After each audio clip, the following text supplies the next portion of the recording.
स्वागत है प्यारे छात्रों। आज की कक्षा में आज का हमारा टॉपिक है प्रतिचुंबकीय, अनुचुंबकीय व लौह चुंबकीय पदार्थ और इनके जो है गुणों में जो है समानता, और ये पदार्थ होते क्या हैं। फिजिक्स क्लास 12 में आपका स्वागत है। Diamagnetic, paramagnetic and ferromagnetic substances ये पढ़ेंगे, और इस वीडियो के बाद हम पढ़ेंगे एटॉमिक मॉडल ऑफ मैग्नेटाइजेशन। चुंबकत्व का जो परमाणु मॉडल है, उस मॉडल के अनुसार इन तीनों के गुणधर्मों की व्याख्या होगी। ये इस टॉपिक के बाद हम इसको पढ़ेंगे। जैसे कि आप देख रहे हैं व्हाइट बोर्ड पे लिखा गया है प्रतिचुंबकीय, अनुचुंबकीय, लौह चुंबकीय, और सबसे पहला कॉलम बना रखा है कसौटी के लिए। तो इन गुणों के आधार पर हम देखेंगे इनमें क्या क्या अंतर हैं। जल्दी से ये टॉपिक ख़त्म कर लेते हैं। सबसे पहले देखिए क्या है कि हमने पूरे पदार्थ को इस विश्व में जितने पदार्थ पाए जाते हैं चुंबकत्व के आधार पर उनको जो है तीन कैटेगरी में बांटा गया। फर्स्ट है diamagnetic, then paramagnetic and ferromagnetic.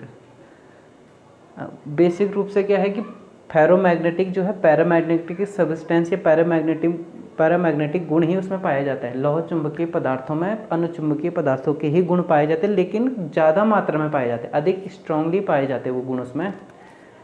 तो अब हम देखते हैं। पहला है कसौटी, बाहरी चुंबकीय क्षेत्र में रखने पर। इन पदार्थों को बाहरी चुंबकीय क्षेत्र में रखेंगे तो व्यवहार कैसे कैसे होता है। प्रतिचुंबकीय पदार्थ जो है क्षेत्र की विपरीत दिशा में दुर्बल रूप से चुंबकित हो जाते हैं।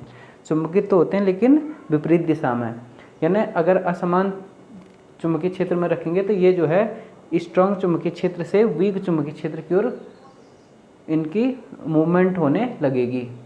अनुचुंबकीय पदार्थ ये क्षेत्र की ही दिशा में जो है चुंबकित होते हैं, और लेकिन दुर्बल रूप से ये भी चुंबकित होते हैं। तो प्रतिचुंबकीय विपरीत दिशा में, अनुचुंबकीय क्षेत्र along the direction of external magnetic field, जिस क्षेत्र में हम इनको रख रहे हैं चुंबकीय क्षेत्र में। लौह चुंबकीय पदार्थ क्षेत्र की ही दिशा में प्रबल रूप से चुंबकित होते हैं। लौह चुंबकीय हमने कहा था जितने भी अनुचुंबकीय के गुण हैं अनुचुंबकत्व के, वो सब लौह चुंबकत्व में पाए जाएंगे, लेकिन ज़्यादा मात्रा में। तो क्षेत्र की दिशा में चुंबकित होते हैं, लेकिन स्ट्रांगली बहुत अधिक रूप से जो है चुंबकित होते हैं। दूसरा देखो, इसमें दूसरी कसौटी है चुंबक के ध्रुवों को पास लाने पर। यानी अगर हम किसी स्ट्रॉन्ग मैग्नेट को इन एलिमेंट या इन सब्सटेंस के पास लाएं तो प्रतिचुंबकीय पदार्थ क्या होगा कि ध्रुवों से प्रतिकर्षित हो जाएगा। अनुचुंबकीय पदार्थ ध्रुवों की ओर आकर्षित होगा, और लौह चुंबकीय पदार्थ ध्रुवों की ओर अधिक तीव्रता से आकर्षित होगा। नेक्स्ट है ताप पर निर्भरता, यानी टेम्परेचर डिपेंडेंस। ताप भी परम ताप या केल्विन टेम्परेचर जिसको हम कहते हैं उस पर निर्भरता। प्रतिचुंबकत्व का गुण ताप पे बिल्कुल डिपेंड नहीं करता है। ताप आप घटाएं बढ़ाएं, प्रतिचुंबकत्व का गुण सेम रहेगा। अनुचुंबकत्व में जो है ताप बढ़ाने पर चुंबकत्व घटता है। अनुचुंबकीय पदार्थों के हम ताप बढ़ाएंगे तो उनका चुंबकत्व घट जाता है। और ये किस प्रकार होता है, ये क्यूरी के नियम से हम देखते हैं। वहाँ पे दिया हुआ है क्यूरी का नियम कि काई M is proportional to 1/T। कहीं पे इसको x भी लिखा गया है, तो इसलिए काई M is proportional to 1/T। काई क्या है, मैग्नेटिक ससेप्टिबिलिटी, चुंबकीय सुग्राह्यता, ये भी इसको बोलेंगे। तो क्यूरी का नियम है कि परम ताप के अनुक्रमानुपाती होता है अनुचुंबकत्व का गुण, ये क्यूरी का नियम कहता है। नेक्स्ट है लौह चुंबकीय पदार्थ। इनमें भी ताप बढ़ाने पर चुंबकत्व घटता है। लौह चुंबकीय पदार्थों के लिए हम एक विशेष ताप बोलते हैं जिसको बोलते हैं क्यूरी टेम्परेचर या क्यूरी ताप कहते हैं। ये ताप क्या है, क्यूरी ताप वह ताप है जिसके ऊपर जो है लौह चुंबकीय पदार्थ, उसका लौह चुंबकत्व तो खत्म हो जाता है और वो बदल के सीधा किस में बदल जाता है, पैरामैग्नेटिक सब्सटेंस, अनुचुंबकीय पदार्थ बन जाता है। कि एक ऐसा ताप है जिसके ऊपर लौह चुंबकीय पदार्थ अचानक सा अनुचुंबकीय पदार्थ बन जाता है, और जिससे नीचे क्या रहता है, वो लौह चुंबकीय पदार्थ रहता है। तो उस ताप को हम कहते हैं लौह चुंबकीय पदार्थों के लिए क्यूरी ताप।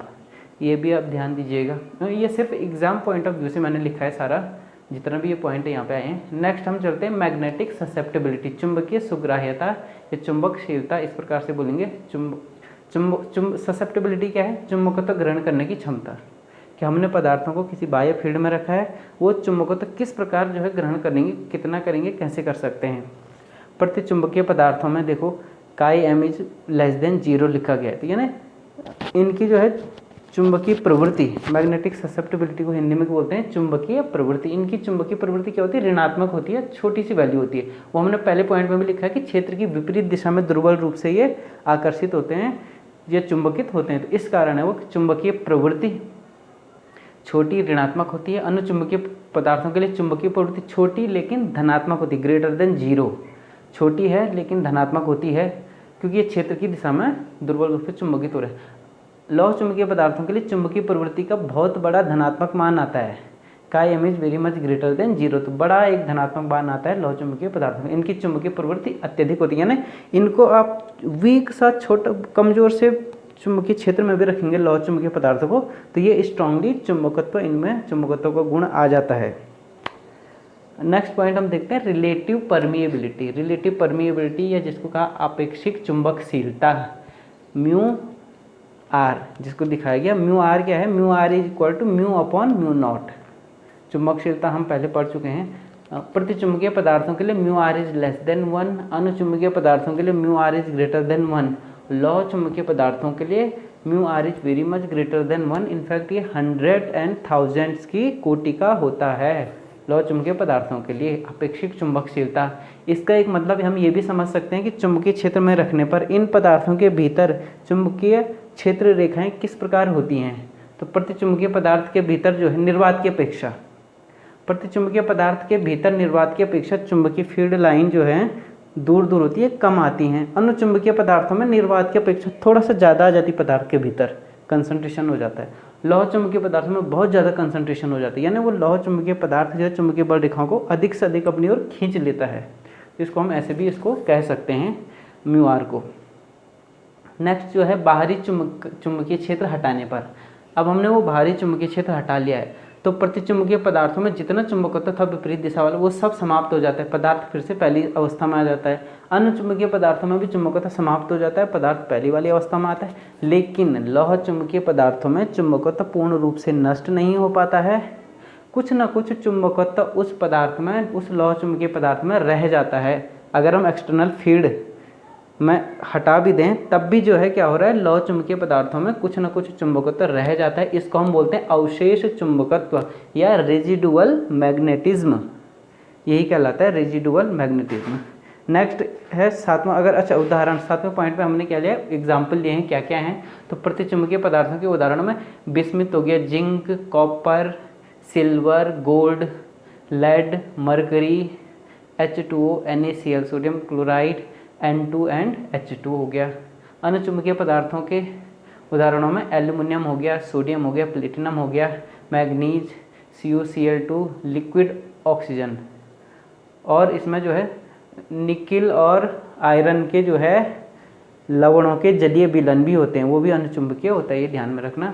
नेक्स्ट है लौह चुंबकीय पदार्थ, निकिल, आयरन, कोबाल्ट और मैग्नेटाइट Fe3O4, ये जो है लौह चुंबकीय पदार्थों के एग्जाम्पल हैं।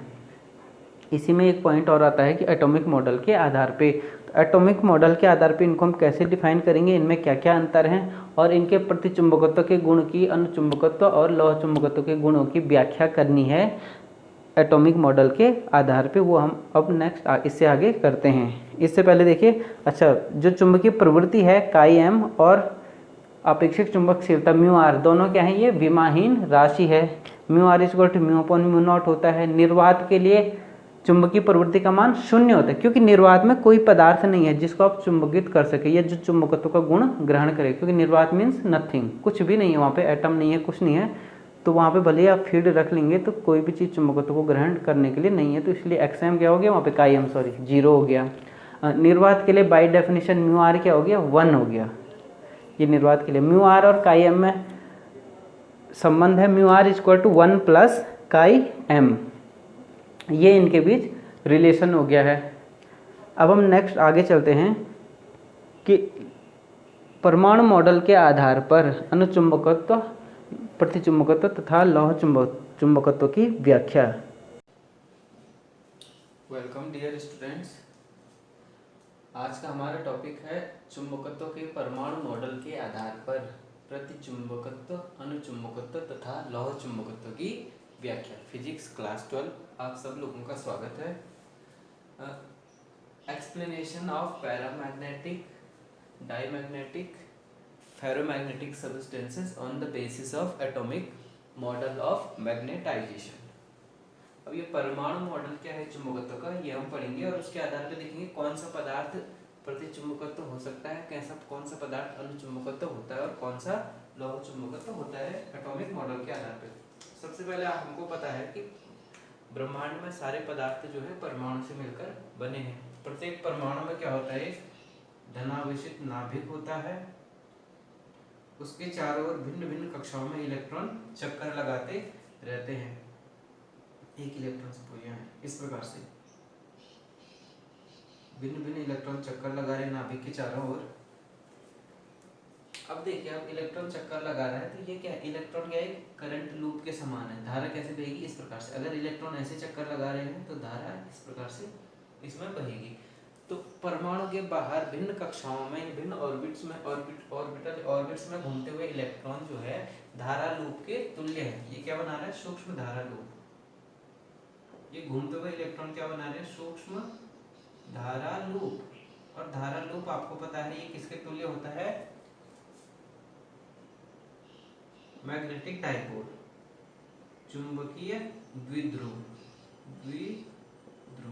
ये हम पढ़ चुके हैं सारा पहले कि धारा लूप क्या है, धारा लूप चुंबकीय द्विध्रुव के भांति व्यवहार करती है। अर्थात एक नॉर्थ होगा एक साउथ पोल होगा, दो पोल होंगे इसमें। तो इसमें बताने का तरीका हमने बताया था, अगर करंट इस प्रकार से फ्लो हो रहा है क्या है, क्लॉकवाइज डायरेक्शन, तो कैसे जाएगा, ये साउथ हो जाएगा, सामने वाला सिरा क्या हो जाएगा साउथ पोल, पिछला हिस्सा जो इसके पीछे है वो क्या हो जाएगा नॉर्थ पोल हो जाएगा। तो ये अपने आप में एक धारा लूप करंट लूप क्या होता है, मैग्नेटिक डाइपोल होता है। तो सूक्ष्म धारा लूप ये इलेक्ट्रॉन बनाते हैं उसके तुल्य हैं। तो इस प्रकार से अब ये चुंबकीय द्विध्रुव है तो इसका ये क्या होगा, चुंबकीय द्विध्रुव आघूर्ण, चुंबकीय द्विध्रुव आघूर्ण भी होगा। अगर मैग्नेटिक डाइपोल है वो तो उसका एक मैग्नेटिक डाइपोल मोमेंट होगा। तो ये चीज होनी है। तो इसका मतलब प्रत्येक परमाणु का एक मैग्नेटिक डाइपोल मोमेंट होता है अकॉर्डिंग टू दिस सिचुएशन।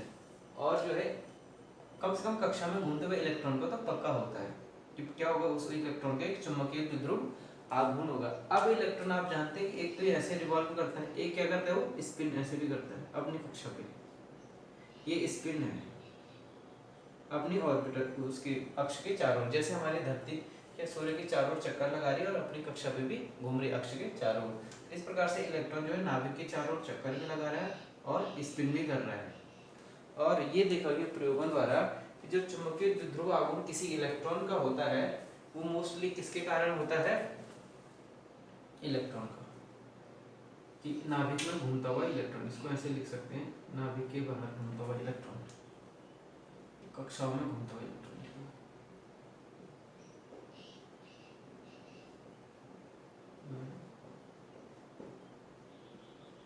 घूमता हुआ इलेक्ट्रॉन, कक्षाओं में घूमता हुआ इलेक्ट्रॉन किसके तुल्य है, सूक्ष्म धारा लूप के तुल्य है। सूक्ष्म धारा लूप पता चुंबकीय द्विध्रुव के तुल्य है वो, जिसका कि एक चुंबकीय द्विध्रुव आघूर्ण होगा उस इलेक्ट्रॉन का। और ये देखा गया कि चुंबकीय द्विध्रुव आघूर्ण जो मोस्टली योगदान होता है वो किसका होता है, दो प्रकार से हो गया ना, एक किसका हो गया स्पिन का,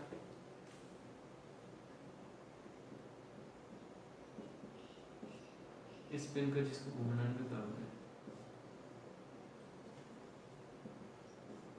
दूसरा क्या हो गया रिवोल्यूशन का, ये हिंदी में चक्रण भी बोलते हैं इसको। दूसरा हो गया हमारा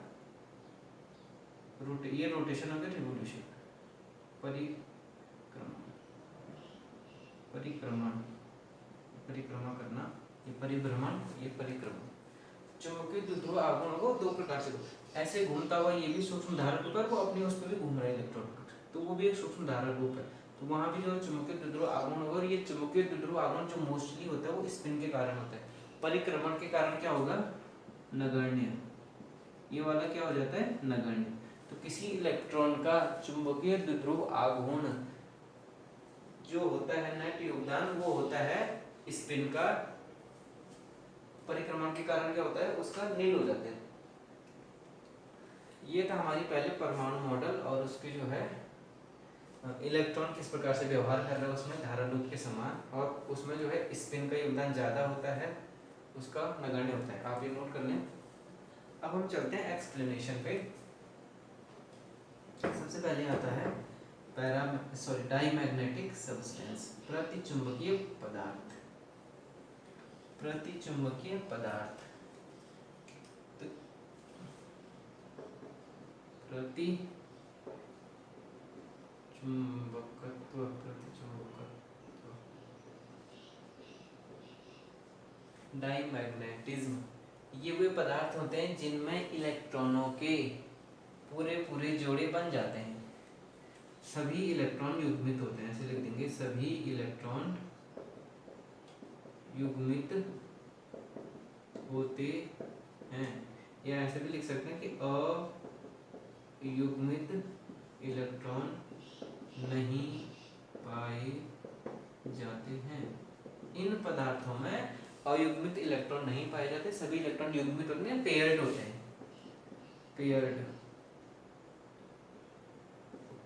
पेयर्ड इलेक्ट्रॉन होंगे। अब पेयर्ड इलेक्ट्रॉन आपको पता है कि जब किसी भी पेयर में जो है एक इलेक्ट्रॉन अप स्पिन करेगा तो दूसरा डाउन स्पिन करेगा, दोनों का स्पिन क्या होता है, अपोजिट होता है। हमने वैसे पढ़ा है पाउली का एक्सक्लूजन प्रिंसिपल, केमिस्ट्री में हमने पढ़ा होगा। इस प्रकार से इलेक्ट्रॉन भरेगा, अगर ये पेयर्ड है तो क्या हो जाएगा, इस प्रकार से पूर्ण रूप से युग्मित होते हैं। सभी इलेक्ट्रॉन इनमें क्या होते हैं, कक्षकों में, ऑर्बिटल्स में जो है इस प्रकार से युग्मित होते हैं। अब युग्मित है तो एक अगर स्पिन एक डायरेक्शन में तो दूसरे की स्पिन क्या होगी, अपोजिट डायरेक्शन में। तो इस प्रकार से इसका जो मैग्नेटिक मोमेंट होगा और इसका जो मैग्नेटिक मोमेंट होगा वो आपस में एक दूसरे को कैंसिल कर दे रहा है, आपस में क्या करेगा, कैंसिल कर देगा मैग्नेटिक मोमेंट को। तो नेट मैग्नेटिक मोमेंट जो है प्रत्येक इलेक्ट्रॉन का क्या हो गया, जीरो है। प्रत्येक इलेक्ट्रॉन के स्पिन के कारण जीरो। इस प्रकार से पूरे सब्सटेंस का, पूरे पदार्थ का नेट मैग्नेटिक डायपोल मोमेंट क्या हो गया, जीरो। या हम किसी एटम की बात कर रहे हैं, इसलिए जो है नेट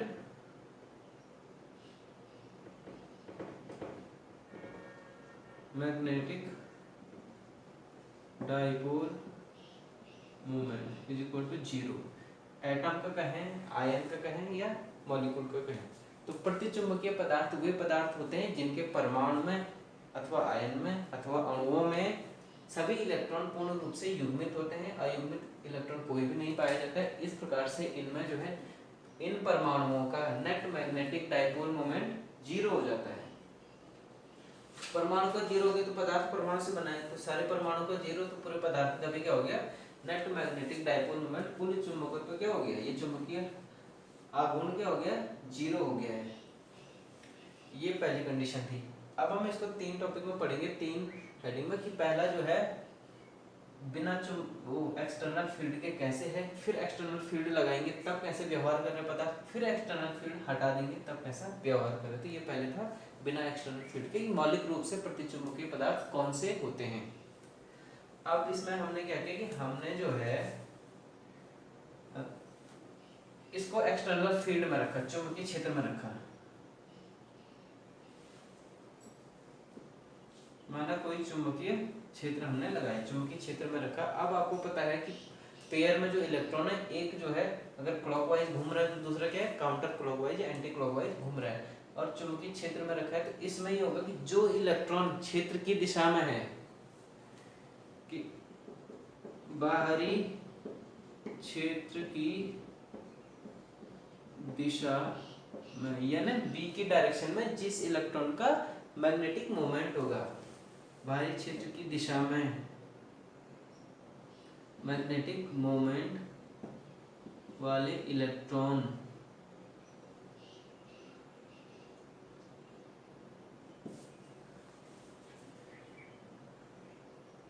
इलेक्ट्रॉन की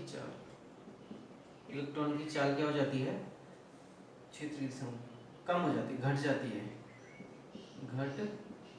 जाती है, और बाहरी क्षेत्र की विपरीत दिशा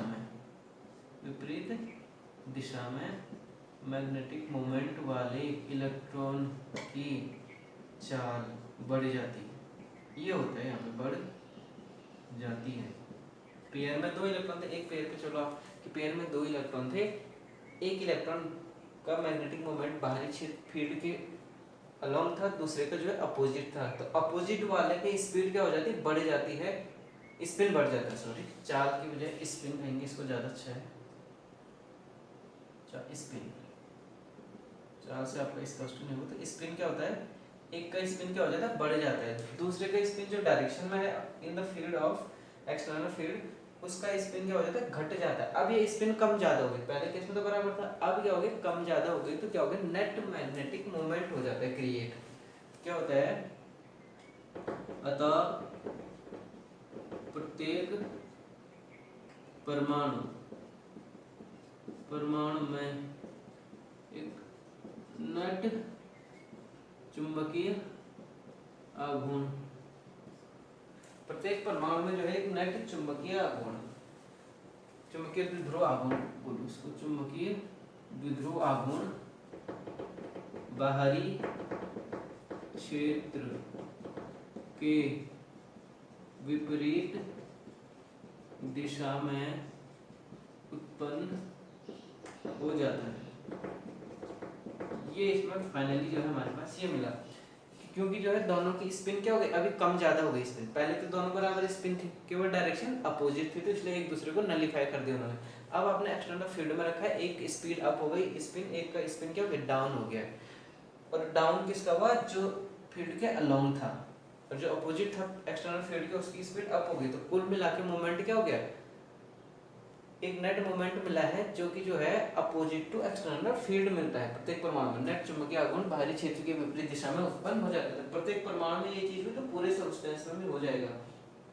तब हम कहते हैं कि प्रतिचुंबकीय पदार्थ को बाहरी चुंबकीय क्षेत्र में रखने पर क्षेत्र की विपरीत दिशा में मामूली रूप से चुंबकित हो जाते हैं, ये हमने पहले पढ़ा है। तो यही कारण है कि प्रतिचुंबकीय पदार्थ को जब हम क्षेत्र के विपरीत रखते हैं तो वो बाहरी क्षेत्र के विपरीत दिशा में मामूली रूप से चुंबकित हो जाते हैं। इसका अर्थ ये है, अब क्योंकि देखो आप कोई भी सब्सटेंस, ये आप नोट कर लें,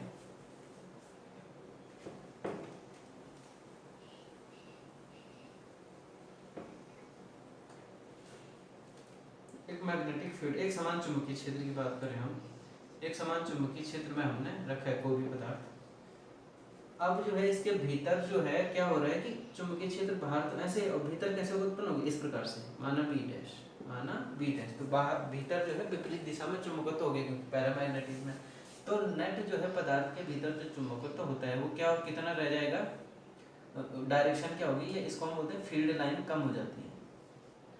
हम कहते हैं कि इन पदार्थों के भीतर चुंबकीय क्षेत्र रेखाएं बाहर की अपेक्षा क्या होती, दूर दूर हो जाती, विरल हो जाती, क्योंकि नेट फील्ड क्या हो रहा है, कम। ये इस डायरेक्शन में था, पदार्थ ने इस डायरेक्शन में उत्पन्न किया, तो टोटल इस डायरेक्शन में क्या हो गया, कम हो गया है। तो वही यहाँ पे हो रहा है कि पदार्थ के भीतर जो है, प्रतिचुंबकीय पदार्थ के भीतर गुजरने वाली बल रेखाओं की संख्या बाहर बल रेखाओं की संख्या से सदैव कम होती है, ये उसका कारण है।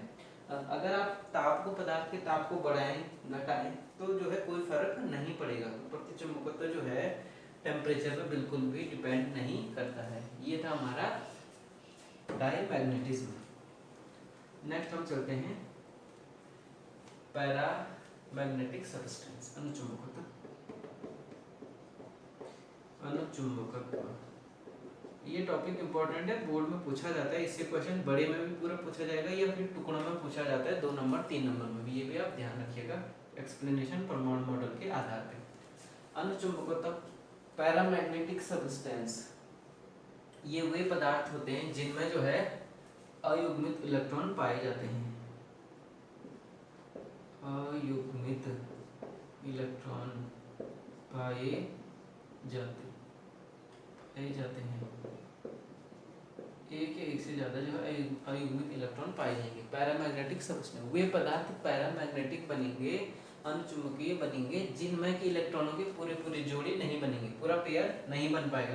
पूरा पेयर नहीं बनेगा, कम से कम एक इलेक्ट्रॉन ऐसा चाहिए। तो ये दो तो आपस में कैंसिल हो गया, ये भी आपस में कैंसिल, लेकिन यहाँ पे जो ये कैंसिल आउट नहीं, इसको कैंसिल करने के लिए कोई भी अपोजिट डायरेक्शन वाला करंट लूप नहीं मिला हमको। तो नेट मैग्नेटिक मोमेंट जो है परमाणु का क्या होता है, शून्य नहीं होता है। इनके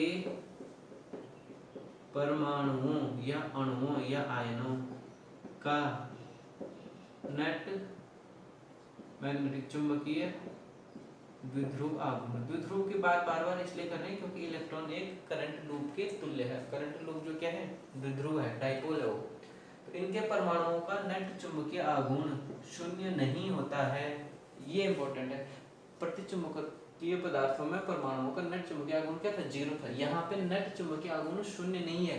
अब शून्य नहीं है तो इसका मतलब क्या है कि प्रत्येक परमाणु जो है अपने आप में छोटा सा टाइनी मैग्नेट के समान कार्य करता है, कि प्रत्येक परमाणु छोटा मैग्नेट है। जब जो है इसका प्रत्येक परमाणु इसे लिख देंगे, इनका जो है प्रत्येक, अर्थात इसका तात्पर्य हुआ कि इनका प्रत्येक परमाणु एक सूक्ष्म दंड चुंबक की भांति व्यवहार करता है। एक छोटा सा मैग्नेट के समान प्रत्येक एटम इनका बिहेवियर कर रहा है।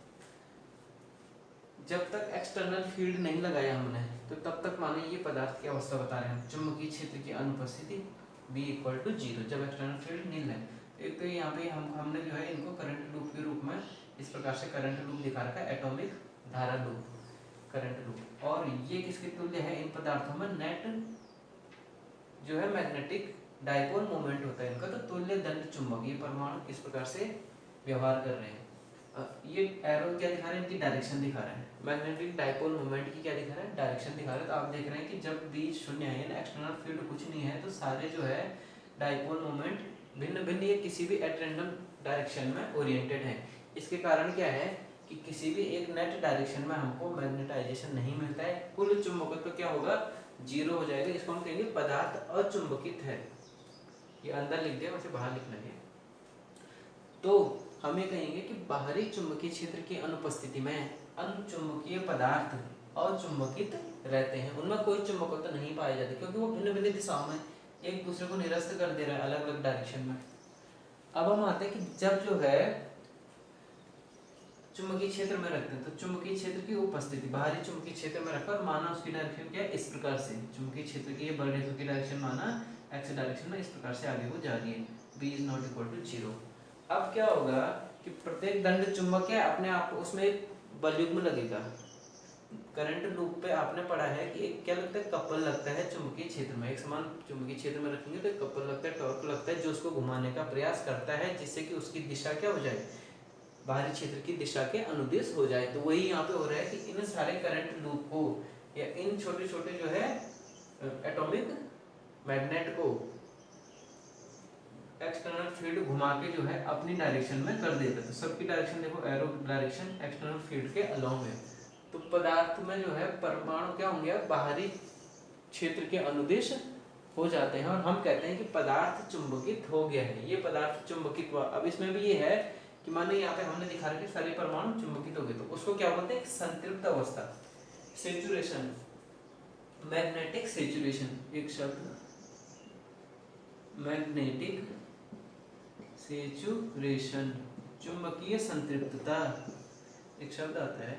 क्या होगा कि पहले आपने फील्ड का बाहरी एक्सटर्नल फील्ड अगर वीक है तो पहले कुछ परमाणु संरक्षित होंगे, धीरे धीरे हम बाहरी फील्ड को बढ़ाएंगे तो धीरे धीरे सारे परमाणु जो हैं बाहरी क्षेत्र के अलोंग ओरिएंटेड हो जाएंगे, और लास्ट में जब सारे परमाणु हमारे जो मैग्नेट पे काम कर रहे हैं वो सब एक्सटर्नल फील्ड के अलोंग ओरिएंटेड हो जाएंगे, तब हम कहेंगे पदार्थ पूर्ण रूप से चुंबकत्व ग्रहण कर लिया पदार्थ ने। अब आप बाहरी फील्ड को बढ़ाएंगे तो मैग्नेटाइजेशन नहीं बढ़ने वाला है, तो इसको हम बोलते हैं सेचुरेशन की स्थिति, मैग्नेटिक सेचुरेशन, ये चीज कहलाती है।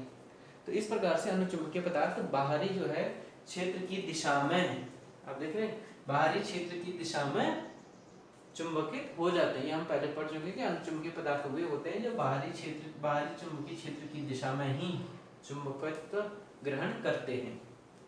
ये इसका हो गया। अगर हम जो है बाहरी चुंबकीय क्षेत्र को अब हटा दें तो पदार्थ क्या होगा, फिर से इस स्थिति में आ जाएगा, तो फिर से चुंबकत्व खत्म। पैरामैग्नेटिक सबस्टेंस डाईमैग्नेटिक सबस्टेंस में भी यही होता है कि अगर वहां पे भी हम जो है एक्सटर्नल फील्ड को हटा दें तो पदार्थ फिर से पहली अवस्था में आ जाता है, प्रतिचुंबकत्व का गुण नष्ट हो जाता है बाहरी चुंबकीय क्षेत्र को हटाने पर।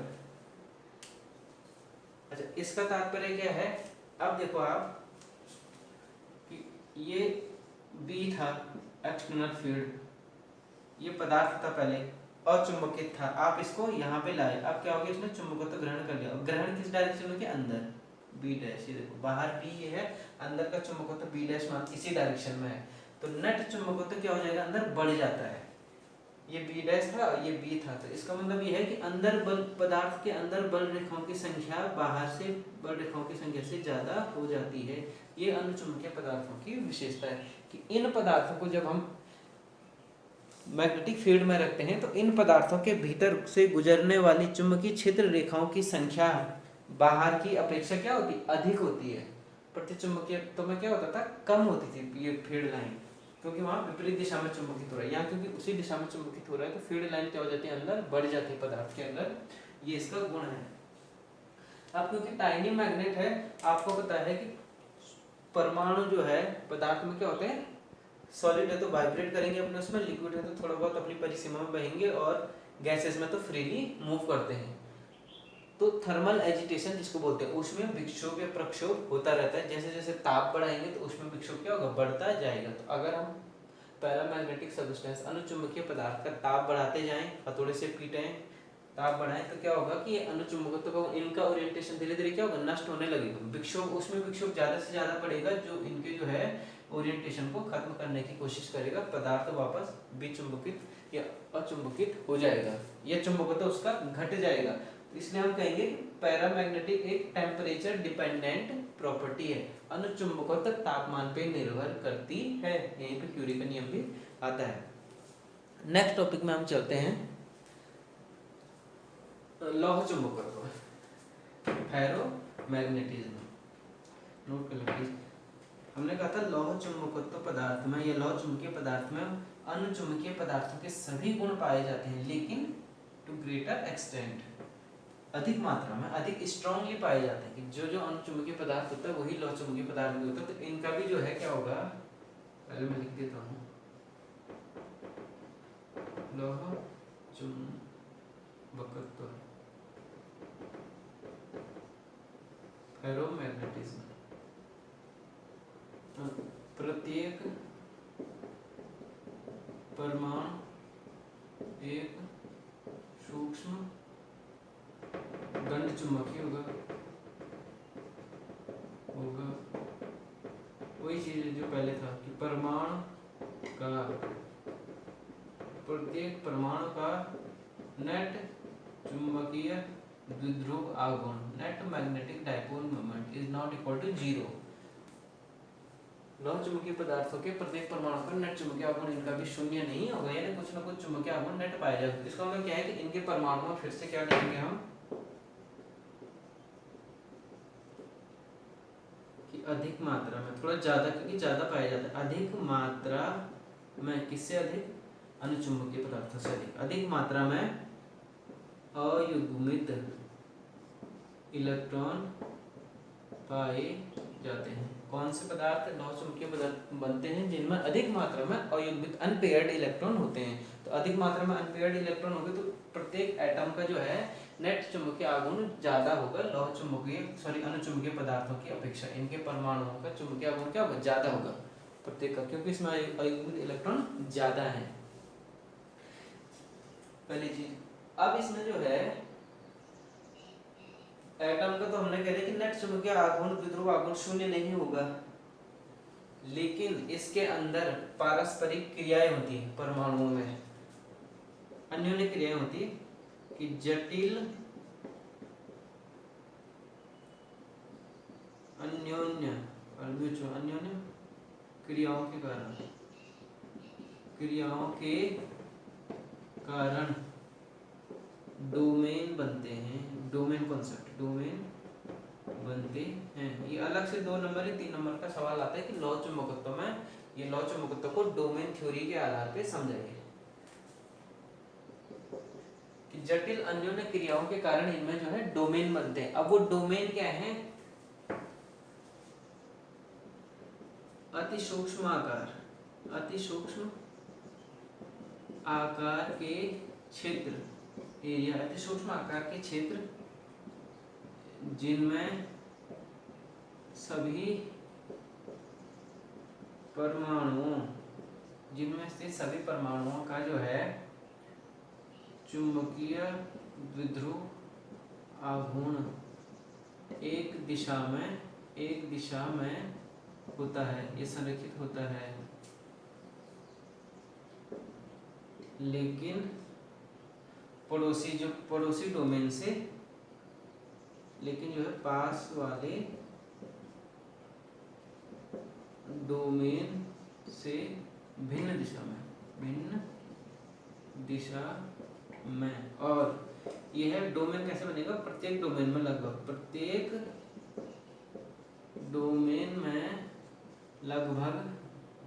कितना 10⁻17 से लेकर 10⁻21 परमाणु होते हैं। ये भी आ सकता है डोमेन क्या है। एक नंबर डोमेन क्या चीज है कि लौह चुंबकीय पदार्थों के भीतर अति सूक्ष्म आकार के वे क्षेत्र हैं जिनमें लगभग 10⁻17 से 10⁻21 तक परमाणु होते हैं, और किसी एक डोमेन के सभी परमाणुओं का चुंबकीय द्विध्रुव आघूर्ण एक ही दिशा में होता है, लेकिन पास वाले या अपने चारों ओर के डोमेन से क्या होता है, भिन्न डायरेक्शन में होता है। जैसे फॉर एग्जांपल ये यहाँ पे दिखाते हैं डोमेन, इनका जो है नेट चुंबकीय आघूर्ण क्या इस दिशा में, सारे परमाणु इस दिशा में, सारे परमाणु इस दिशा में, सारे परमाणु इस दिशा में। तब जो है प्रत्येक डोमेन कैसे होता है, प्रत्येक डोमेन एक प्रबल चुंबक होता है, प्रबल चुंबक की भांति होता है। तो प्रत्येक डोमेन अब इतना टुकड़ा है, इसके सारे परमाणु एक साइड है, तो इसमें परमाणु मैग्नेटिज्म क्या हो गया, बढ़ गया है, वो सब एक डायरेक्शन में। ये टुकड़ा एक अलग चुंबक है, ये टुकड़ा एक अलग चुंबक है जिसका इस डायरेक्शन में, ये चुंबक अलग टुकड़ा है जिसका जो है मैग्नेटिक डायपोल मोमेंट इस डायरेक्शन में, ये चुंबक एक अलग टुकड़ा है। तो प्रत्येक डोमेन एक प्रबल चुंबक होता है। अब जो है ये तो था डोमेन ये होता है, इस प्रकार से होता है। प्रत्येक चुंबक जो है प्रत्येक डोमेन प्रबल चुंबक होता है। इसमें एक पॉइंट और रहेगा कि प्रत्येक डोमेन चुंबकीय रूप से संतृप्त होता है, चुंबकीय रूप से संतृप्त होता है। ये प्रत्येक डोमेन चुंबकीय रूप से संतृप्त होता है, अर्थात इस डोमेन के सभी परमाणुओं का जो चुंबक होता है एक ही डायरेक्शन में है, कोई भिन्न डायरेक्शन में नहीं। यहाँ पे सभी परमाणुओं का एक ही डायरेक्शन में, तो ये चुंबक तो संतृप्त होता ही होगा कि कोई भी एक डोमेन चुंबकीय रूप से संतृप्त होता है। अब इसमें इससे ज्यादा जो है इसमें चुंबकत्व उत्पन्न नहीं हो सकता, उस टुकड़े में इससे ज्यादा इसमें चुंबकत्व उत्पन्न नहीं हो सकता। तो ये हमने लिखा प्रत्येक डोमेन चुंबकीय रूप से संतृप्त होता है। ये तो थी डोमेन की बात। प्रत्येक डोमेन प्रबल चुंबक है क्योंकि वो संतृप्त होता है चुंबकीय रूप से, और परस्पर वाले डोमेन से भिन्न होता है। अब जो है एक्सटर्नल फील्ड नहीं है, तो क्या होता है कि लौह चुंबकीय पदार्थ जैसे लोहल है, तो लोहे का टुकड़ा लोहे की चुंबक तो नहीं होती ना, तो एक्सटर्नल फील्ड जब B = 0 है तब जो है ये डोमेन भिन्न भिन्न दिशाओं में ओरिएंटेड होते हैं कि B की अनुपस्थिति में डोमेन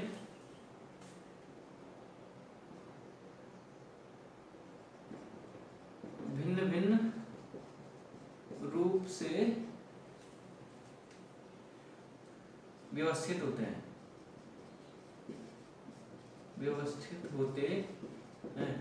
कि जब एक्सटर्नल फील्ड नहीं है तो एक डोमेन का डायरेक्शन इधर का, दूसरे का इधर, तीसरे का अलग अलग, पड़ोसी वाले से अलग अलग है। उससे क्या होगा कि नेट जो है, इसलिए जो है नेट चुंबकत्व तो क्या हो जाता है, शून्य। नेट चुंबकत्व, नेट मैग्नेटाइजेशन 0 हो जाता है। यही कारण है कि प्रत्येक लोहे का टुकड़ा एक चुंबक नहीं होता है। उस लोहे के भीतर डोमेन तो है, प्रत्येक क्षेत्र, प्रत्येक डोमेन अपने आप में स्ट्रॉन्ग मैग्नेट है, सैचुरेशन भी हो गया उसमें, मैग्नेटाइजेशन का सैचुरेशन, लेकिन तब भी क्योंकि जो है उसके परस्पर डोमेन एक दूसरे से विपरीत दिशाओं में है, एट रैंडम डायरेक्शन में है, तो इसलिए जो है नेट चुंबकीय क्षेत्र, ये नेट चुंबकत्व उस लोहे के टुकड़े का क्या होता है, 0 हो जाता है। ये था डोमेन और बाहरी चुंबकीय क्षेत्र की अनुपस्थिति में। अब हम चुंबकीय क्षेत्र में रखा है, ठीक, तो ये दिखा रखे चुंबकीय क्षेत्र में रखा। ये भी दो उसमें कि जब बाहरी चुंबकीय क्षेत्र B क्षीण है, कमजोर है, और बाहरी चुंबकीय क्षेत्र प्रबल है, तो दो प्रकार से जो है बाहरी चुंबकीय क्षेत्र में रखने पर लौह चुंबकत्व प्राप्त किया जा सकता है। सबसे पहले बाहरी चुंबकीय क्षेत्र की डायरेक्शन ये दिखा रही है, वही x वाली, B ≠ 0 इस डायरेक्शन में है। जो डोमेन बाहरी चुंबकीय क्षेत्र की दिशा में होते हैं, यहाँ देखिए, जो डोमेन बाहरी चुंबकीय क्षेत्र की दिशा में होते हैं वो आकार में बढ़ जाते हैं, विपरीत वाला आकार में बहुत घट जाता है, बाकी भी थोड़ा थोड़ा घट जाएंगे। तो ये इस प्रकार से बन जाएगा। ये वाला जो है यहाँ चेंज हो गया है जब हमने बाहरी चुंबकीय क्षेत्र रखा, और क्षेत्र क्या था, कमजोर था। तो ये जो डोमेन ये वाला था बाहरी क्षेत्र की दिशा में, ये बहुत बड़ा हो गया, अपोजिट वाला बहुत छोटा हो गया, तो ये भी थोड़ा थोड़ा कम हो गया। तो इसके कारण क्या होगा कि नेट चुंबकीय क्षेत्र मिल जाता है काफी अधिक। क्या मिलेगा, नेट चुंबकीय क्षेत्र, और वो किस डायरेक्शन में, बाहरी चुंबकीय क्षेत्र की दिशा में। तो पदार्थ बाहरी चुंबकीय क्षेत्र की दिशा में प्रबल रूप से चुंबकित हो जाता है। ये चुंबकत्व तो बहुत ज्यादा अपने आप में, डोमेन क्योंकि हमने कहा अपने आप में प्रबल चुंबक होते हैं। तो पदार्थ जो है, जब पदार्थ को, लौह चुंबकीय पदार्थों को क्षीण या कमजोर बाहरी चुंबकीय क्षेत्र में रखते हैं, तो पदार्थ की सीमाओं के डिस्प्लेसमेंट में, इसको बोलते हैं, ये आप नोट कर लें प्लीज।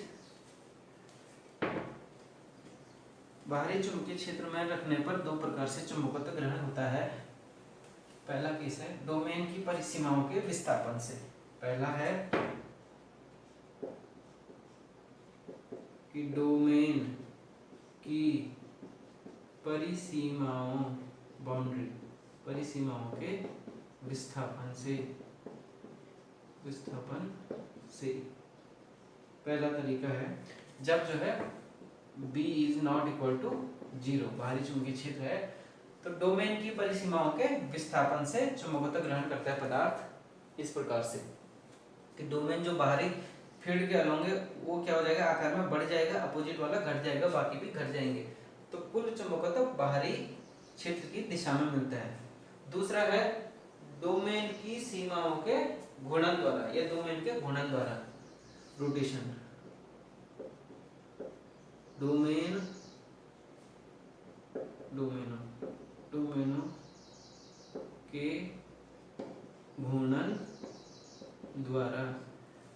के घूर्णन द्वारा, इसमें क्या होता है कि सारे डोमेन घूमने लग जाते हैं। ये वाला तो नहीं घूमेगा, लेकिन घूम के वो अपने आप को इस प्रकार से लाते हैं कि सबकी डायरेक्शन क्या हो जाए, एक्सटर्नल फील्ड के अलोंग। ये वाला दिखा रखा है, तो ये वाला तो पहले था, इसको घूमने की जरूरत नहीं। ये वाला घूम के जो है कैसे घूम जाएगा, इस तरफ इधर आ जाएगा, ये वाला ऐसे घूम जाएगा, इधर हो जाएगा, ये वाला इधर था तो 180 घूम के इस प्रकार से हो जाएगा। तो सारे डोमेनों के घूर्णन में जो है सभी डोमेन अपने आप को घुमा के जो है बाहरी चुंबकीय क्षेत्र के अनुदिश कर लेते हैं।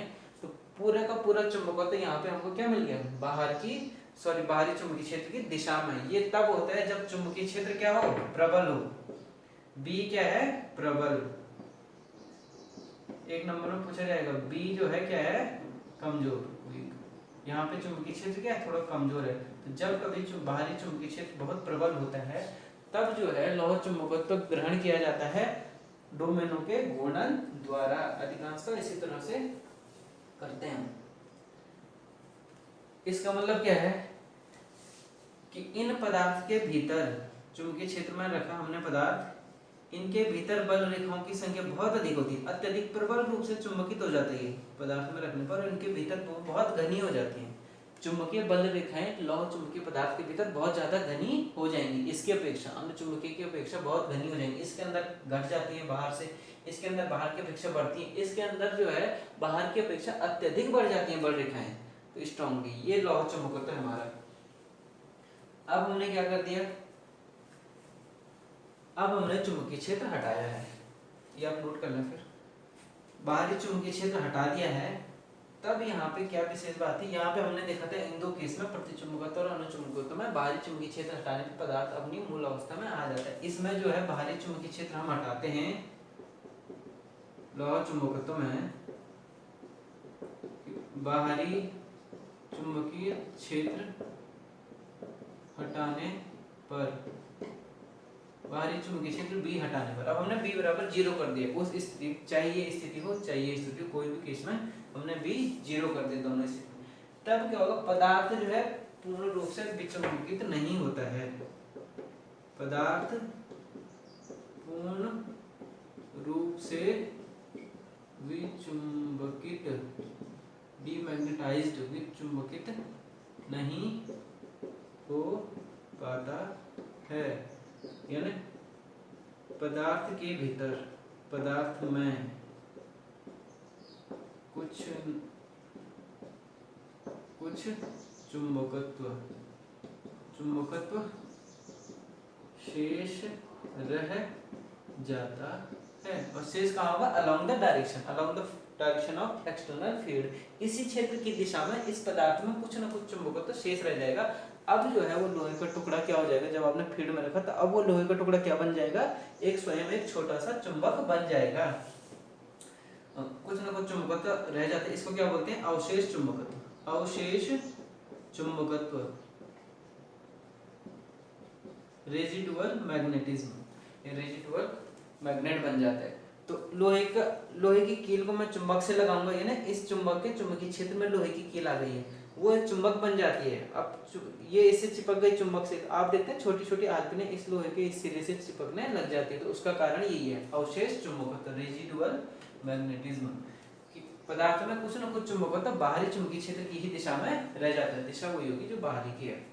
तो ये इसमें विशेष बात थी लौह चुंबकत्व पदार्थों में। इन दोनों में तो नहीं होता, लेकिन लौह चुंबकत्व में जब हम बाहरी चुंबकीय क्षेत्र हटाते हैं तो पदार्थ पूर्ण रूप से विचुंबकित नहीं हो पाता, कुछ न कुछ चुंबकत्व उसमें रह जाता है, जो अवशेष चुंबकत्व कहलाता है। ये थी हमारी थ्योरी जो है परमाणु मॉडल, जिसके आधार पर प्रतिचुंबकत्व, अनुचुंबकत्व और लौह चुंबकत्व की व्याख्या की गई थी। अब जो है इसी आधार पर जो है डीमैग्नेटाइजेशन, विचुंबकन, इसको बोलते हैं विचुंबकन, कि डीमैग्नेटाइज्ड करना है पदार्थों को, कोई चुंबक बन गया है उसको हटाना है।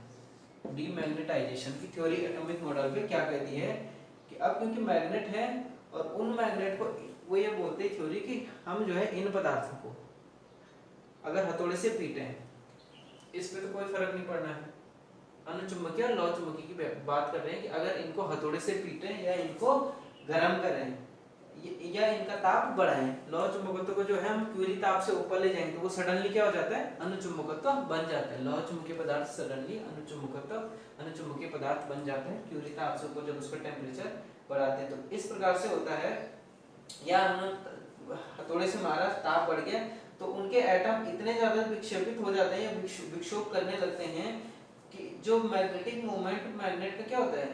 पूरे टुकड़े का जीरो हो जाता है और हम कहते हैं चुंबकत्व नष्ट हो गया। तो गर्म करने का तरीका वही है कि गर्म करना। गर्म करने से क्यों हो रहा है? क्योंकि इनका जो है उसमें प्रक्षोभ बढ़ जा रहा है एटम का, तो वो नष्ट हो जा रहा है, उनका जो मैग्नेटिक मोमेंट था वो क्या हो रहा है? जीरो हो जा रहा है। तो चुंबकत्व इस प्रकार से खत्म हो जाता है। आशा करता हूँ ये टॉपिक आपको पसंद आया होगा। बहुत इंपॉर्टेंट टॉपिक है ये, कक्षा 12 बोर्ड एग्जाम की दृष्टि से भी पूछा जाता है, कहीं ना कहीं से क्वेश्चन निश्चित रूप से यहाँ से आता है। आगे भी वीडियो देखने के लिए चैनल को सब्सक्राइब करें, शेयर करें, लाइक करें। चैनल का नाम physics Pal. Thank you very much.